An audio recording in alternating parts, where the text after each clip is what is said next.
Hey, welcome to my channel. My name's Tim Scott. I'm going to be going through a track that I wrote called Magnesium Black. So I'm going to explain a little bit of how I played it and how I created the sound and how I went about writing it. So usually when I start a tune, I start off with some chords. So on the mixer here today, I've got set up a reverb and a ping pong delay. Ping pong delay means that when I play a note, it goes from side to side. You can't hear that because I've only got one microphone on at the moment. But basically, trust me, a ping pong delay, it's going from left side to the right side, back to the left side, and I've just hit that amp. So we're doing well already. So basically, the chords that I wrote were these. These are very classic sort of dance pop progression.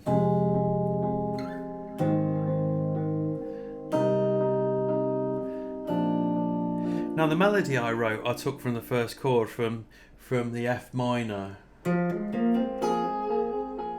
So what I should do is actually play that a little bit quicker like this. Then it has a corresponding phrase, which is like an answer to the first phrase.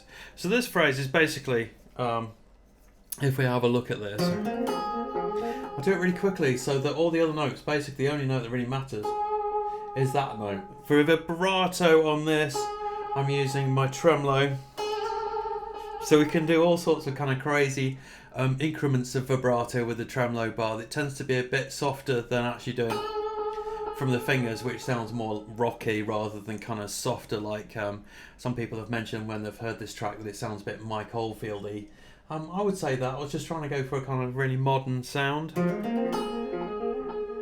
The thing about vibrato is to remember that one of the most important things about playing vibrato is how long you wait until you start the vibrato after you've struck the note, and that can really increase the presence of the piece of music or the phrase you're playing. So if I play the first few phrases of this particular piece, if you would like the tablature for the kind of first minute and a half of the radio edit of this, I've done a tab, so you can either download that from the Dropbox link below, or you can drop me an email. My email is down there and I'll send you a PDF. So I'll play out the first couple of phrases.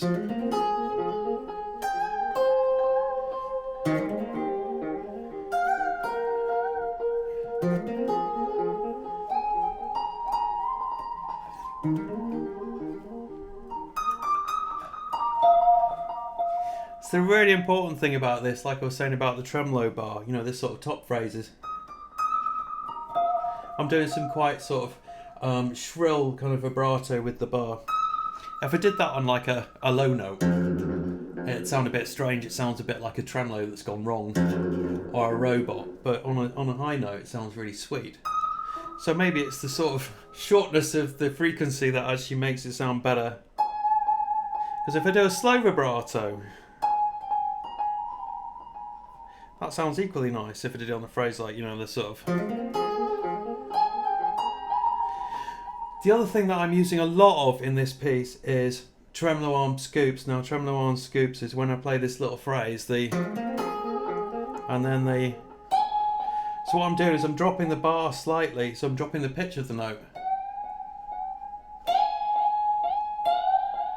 So it comes up into pitch after I've played it, so I let it up into pitch. So I actually start below pitch and then raise it into it, and I use that as a kind of very much a vocal technique. As singers sing, a good singer will kind of rise into the note, but in a manner that'll join notes together in a really pretty way.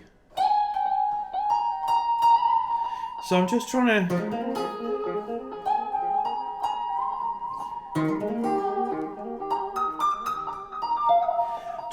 emulate that kind of really, really emotive melody line that perhaps a vocalist would do. I mean, I'm an instrumentalist, but it doesn't mean that I don't want to achieve that same feeling. You know, like if you listen to something like the Lark Ascending, you know, this has been done in classical music since whenever, back when. So what we do with the next part of this is actually take the main melody up an octave, like this. And then I'm using scoops again and waiting on the vibrato.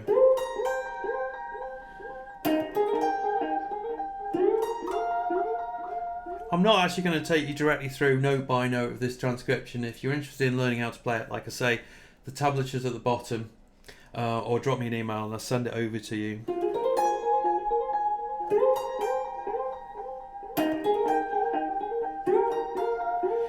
The really amazing thing about this kind of piece is the delay and the reverb are really important in the way they sit in the mix, because actually you're using that. So you play a phrase and then you let the delay and the reverb kind of fill in. So that is part of the kind of compositional purpose.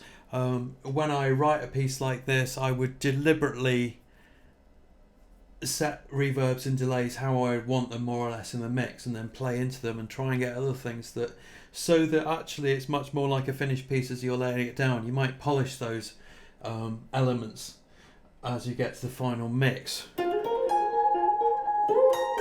But they're really important to kind of get that phrasing. Can you see how the delay fills in and then the...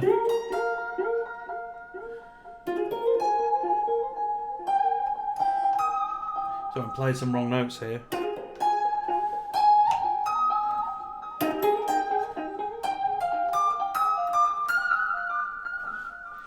Using a bit of string vibrato there on the end. If you've got any more questions, please leave them in the comments below and I will do my best to answer them. Thanks for watching today. If you like what I was talking about this track, please go and check out the original. It's on Spotify, iTunes, Amazon, wherever. So if you search Tim Scott Magnesium Black on any of these sites, you'll be able to listen to the full track and hear how these melodic ideas came together in that particular piece of music. Thanks for watching. Take care.